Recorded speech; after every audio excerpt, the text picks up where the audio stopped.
salat duha awal waktu, ada awal waktu, ada tengah waktu, ada akhir waktu ya.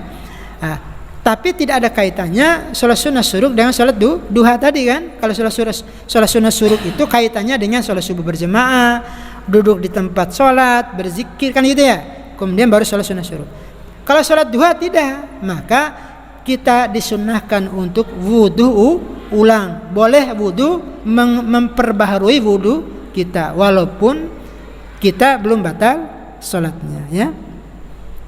Nah, dulu pernah Rasulullah SAW ya, setiap wudu, setiap salat beliau wudu, setiap salat beliau wudu. Tapi ketika beliau terjadi pembukaan kota Mekah, Rasulullah berwudu sekali untuk beberapa salat. Ini menunjukkan bahwa mengulangi wudu, memperbaharui wudu setiap salat itu hanya sunnah ya. Yang berikutnya adalah setiap terjadi yang membatalkan wudu, baik itu wudunya dia mau sholat ataupun dalam keadaan belum mau sholat. Umpamanya nih ya, habis subuh kita batal, kita wudu ya, walaupun kita belum mau sholat ya. Kemudian habis kita sholat tahajud, sholat duha, habis sholat duha ya, batal habis sholat duha, wudu lagi ya.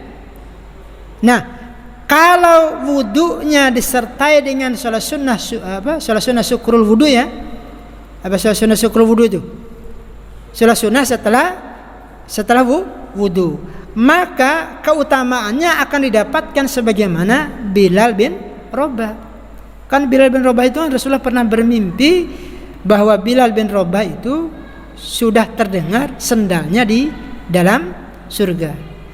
Ya, ketika ditanya oleh Rasul apa amalannya, ya di antaranya kata Bilal bin Rabah adalah beliau senantiasa berwudu setiap batal salatnya dan melaksanakan salat sunnah syukrul wudu setelah wudu. Itulah amalan yang menyebabkan Bilal bin Rabah itu masuk ke dalam surga. Jadi dahsyatnya wudu ini. Jadi tema judul malam ini adalah dahsyatnya wudu.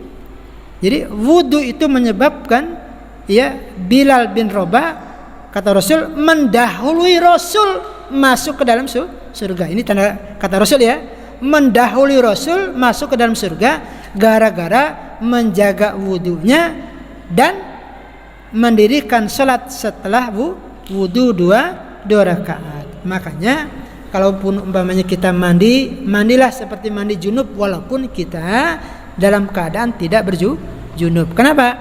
Karena mandi junub itu kan ada wudunya. Jadi ketika keluar dari kamar mandi dalam keadaan suci, ya kita umpamanya habis sholat apa saja, batal kamar mandi kita. Kamar mandi habis buang air kecil, buang air besar. Setelahnya kita keluar wudu, walaupun kita nggak sholat apa-apa, ya. Nah, yang bagusnya kita setelah itu sholat syukrul wudu, ya. Kata Rasul begini, ya, la yuhafizu 'alal wudu'i illa mu'min, ya. Tidak ada orang yang terus menjaga wudunya kecuali orang-orang mukmin. Jadi ciri orang mukmin itu adalah orang yang menjaga wudunya, ya. Menjaga wudunya apa maksudnya? Dia senantiasa dalam keadaan suci kemana saja, ya. Umpamanya kita mau ke Bekasi, mau ke pulang kemana gitu ya, kerja, mau kerja aja mau wudu dulu dia. Perjalanannya dalam keadaan suci, ya. Pulang dari kerjaan dia mampir ke kamar mandi, keluar dari kamar mandi dia wudu, mau pulangnya dia dalam keadaan suci. Maka itulah ciri orang-orang mukmin. Kenapa? Kalau wudu itu kan kita merasa suci. Maka kalau kita sudah merasa suci, biasanya takut kotor dengan perbuatan pandangan mata kita, ucapan kita, lisan kita, apalagi sikap kita, ya, dan sebagainya, ya. Nah, yang kedelapan yang menyebabkan orang itu disunnahkan wudu, ya, apabila dia muntah. Ini ada hadis begini. Anna Rasulullah sallallahu alaihi wasallam qa'a fa'aftara fatawaddu'a. Dahulu Rasulullah sallallahu alaihi wasallam pernah muntah. Kemudian beliau futur, apa maksudnya? Iftar ya. Berbuka. Buka puasanya. Maksudnya berbuka di sini ya, karena Rasul sakit, bukan berarti muntah itu membatalkan puasa. Kan muntah yang membatalkan puasa gimana? Muntah yang disengaja, ngorek-ngorek mulut ya, dimasukin jarinya ke mulut kemudian muntah, itu muntah yang membatalkan wudu. Tapi muntahnya Rasul ini bukan sesuatu yang disengaja, tapi karena sakit ya. Maka muntah karena sakit itu tidak membatalkan wudu. Tapi Rasul membatalkan puasa, maksud kami membatalkan puasa. Tapi Rasul membatalkan puasanya setelah muntah. Kenapa? Karena merasa sakit ya. Kalau orang yang sakit itu kan cirinya diantaranya muntah ya, muntah. Maka beliau batalkan puasanya, kemudian fatawaddoa, beliau berwudu. Ada sebagian ulama yang menjadikan dalil ini sebagai dasar bahwa orang yang muntah itu wajib wudu. Nah, dari hadis ini ya. Jadi setiap yang muntah itu wajib wudu. Nah, tapi dijawab oleh sebagian ulama bahwa dalam hadis ini tidak ada perintah. Ini hanya khabar saja. Khabar yang menjelaskan bahwa Rasul itu setelah muntah beliau wudu. Tidak memerintahkan setiap yang muntah itu wajib wudu. Jadi wudu setelah muntah itu hukumnya adalah sunnah. Ya, hukumnya sunnah. Nah, inilah para ikhwan sekalian ya, tentang berapa tadi? 8 waktu yang disunnahkan kita untuk berwudu ya.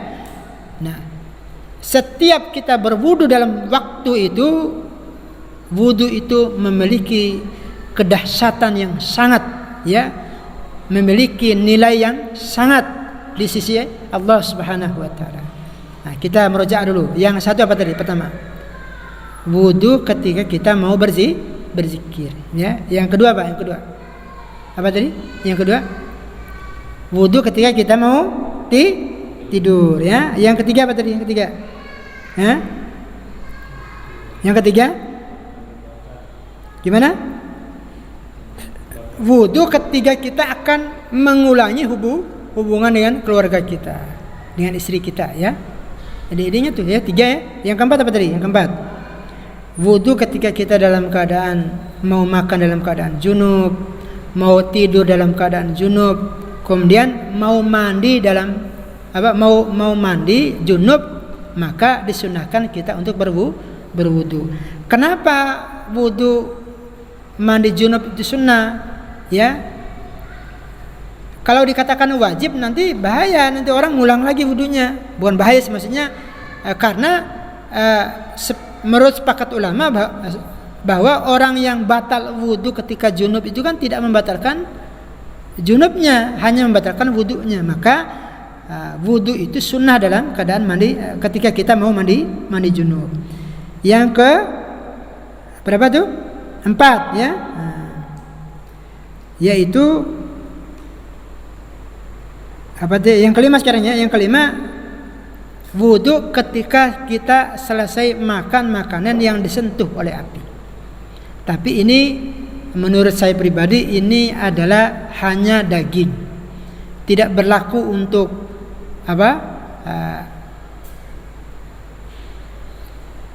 singkong bakar, ubi bakar, jagung bakar. Itu bukan itu, ya. Nah, itu hanya berlaku untuk dagingnya aja ya, bukan sayur-sayuran, bukan buah-buahan. Ada nggak buah yang dimasak? Ada kan ya? Apa itu buah yang dimasak?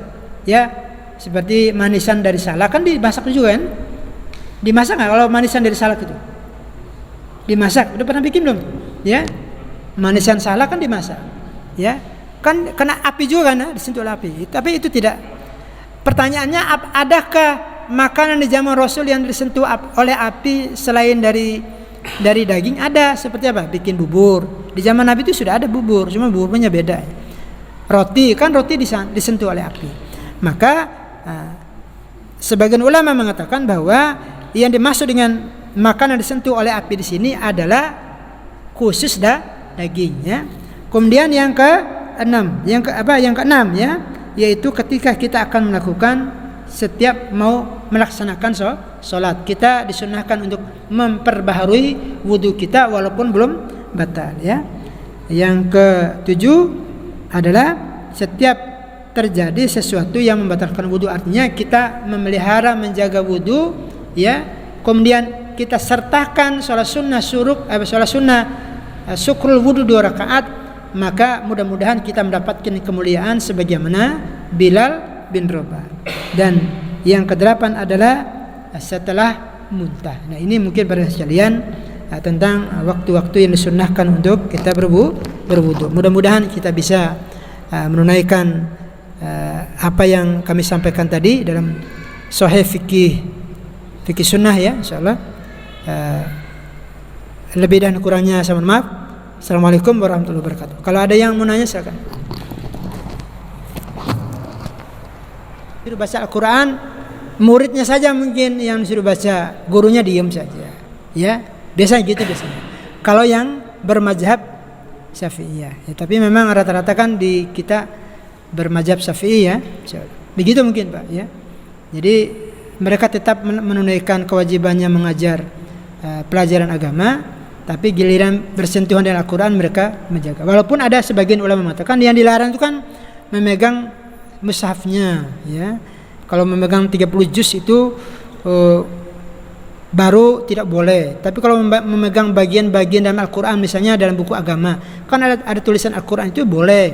Ada juga begitu yang berpendapat demikian, maka dia tidak mengapa dia baca Al-Quran, karena itu bukan dari 30 juz atau dari mushaf ya, 30 juz ya. Nah, ada juga yang berpendapat, ini macam-macam guru masalahnya. Ada juga yang berpendapat ya, selama selama saya tidak menyentuh mushaf, walaupun istilahnya saya tidak, yang penting saya tidak menyentuh mushaf ya, saya melafadzkan dengan lisan ya nggak apa-apa, kan saya tidak menyentuh mushaf ya.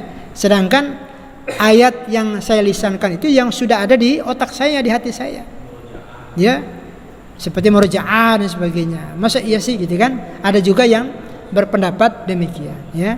Ini kalau lihat kita punya pendapat para ulama itu memang agak pusingin memang ya. Kembali kepada kita ya, kembali kepada kita, mana yang kita yakini itulah yang kita ikuti ya. Demikian mungkin insyaallah. Dan bukannya ada ya. Gimana? Ngomongnya sih? Ngomongnya kita kan dalam keadaan minum lagi. Terus Al-Quran itu jatuh. Apa pekerjaan yang ada di Al-Quran? Makanya itu saya sering sendiri nih, dari sini ketika saya khutbah Jumat ya. Ada orang yang ketika Al-Quran jatuh dia istighfar, astagfirullahaladzim, Al-Quran jatuh, dia junub, bingung dia, akhirnya ngambil lap sarung tangan itu ngangkat itu kan, masya Allah, sementara isinya diinjak-injak ya. Makanya ada pemahaman yang mengatakan la yamassuhu ilal mutahharun, itu maksudnya adalah di lahul mahfuz, bukan mushaf ini. Ada yang berpendapat demikian. Maka ya, yang tidak tersentuh itu adalah yang ada di lahul mahfuz tadi, lahul mahfuz ya, itu yang tidak tersentuh selain orang yang suci ya, bukan mushaf ini. Ada yang berpendapat demikian ya. Maka oleh karena itu kalau bagi kita ya, umpamanya nih Al-Quran jatuh ya ambil aja lah ya, ambil aja nggak apa-apa ya. Kalau yang bermazhab Syafi'iyah, dia pakai lap dia ya, dia akan megang Al-Quran itu pakai lap lah, pakai apalah pokoknya, di alas ya, di alas, sarung tangan apalah pokoknya jangan sampai kulitnya dia tersentuh. Tapi ada yang menarik ya, ketika Aisyah radhiyallahu anha dalam keadaan haid waktu beliau haji ya, kemudian Aisyah menangis pada saat itu, ya. Kemudian Rasul bertanya, "Kenapa engkau menangis?" "Saya dalam keadaan haid sehingga saya tidak bisa menunaikan haji secara utuh." Ini kesimpulan gitu ya. Kemudian kata Rasulullah, "Lakukanlah apa yang bisa kamu lakukan kecuali tawaf di Masjidil Haram, tawaf di Ka'bah. Itu yang dia boleh, tidak boleh." Nah, sebagian ulama mengatakan bahwa ini menunjukkan bahwa membaca Al-Quran dalam keadaan haid itu boleh, karena lakukan apa saja termasuk membaca Al-Quran, berzikir itu boleh. Yang dilarang itu adalah tawaf di Masjidil Haram, itu yang dilarang. Gitu dari hadis itu ya. Sehingga ada sebagian ulama mengatakan bahwa berzikir, membaca Al-Quran itu boleh, ya, walaupun dalam keadaan haid. Yang dipakai adalah hadis Aisyah tadi, ya, karena orang-orang yang haji kan pasti dia baca Al-Quran, pasti zikir, kan nggak mungkin bengong kayak gitu kan nggak sholat iya, kan nggak tawaf iya, terus ngapain kalau lagi haid? Dimasukin setan. Ya, zikir, baca Al-Quran. Nah, itulah dalil yang dijadikan oleh sebagian kelompok yang mengatakan bahwa membaca Al-Quran itu dalam keadaan haid boleh, baik itu menyentuh Al-Quran maupun tidak menyentuh Al-Quran, itu boleh.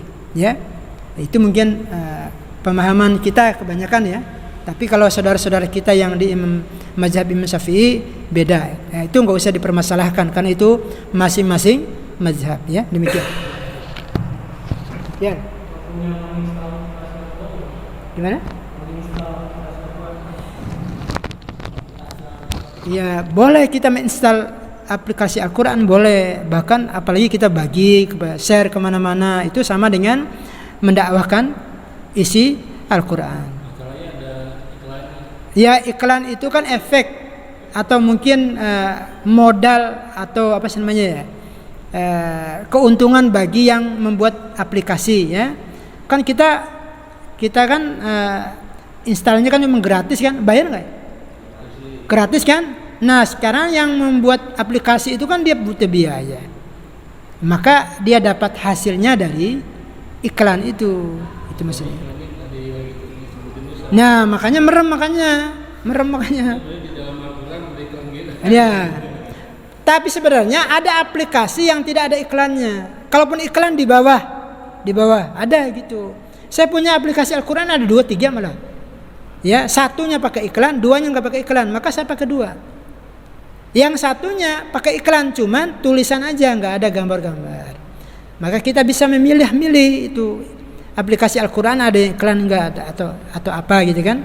Kalau saya bisa memilih, alhamdulillah saya pilih aplikasi Al-Quran yang lengkap, ada tafsirnya, ada terjemah lafziahnya, ada urutan-urutan dasar istilahnya perubahan kalimat ya, perubahan kata ya, atau sorofnya ada situ. Saya pilih aplikasi yang semacam itu, tapi tidak ada iklannya. Kita pilih seperti itu. Jadi menginstal aplikasi Al-Quran itu boleh ya, dan itu orang yang membuat aplikasi itu mendapatkan pahala ya. Kalau kita kasih tahu lagi, ini kamu pakai aplikasi Al-Quran ini nih bagus, ini nggak ada iklannya, dapat pahala juga kita ya, dapat pahala juga gitu.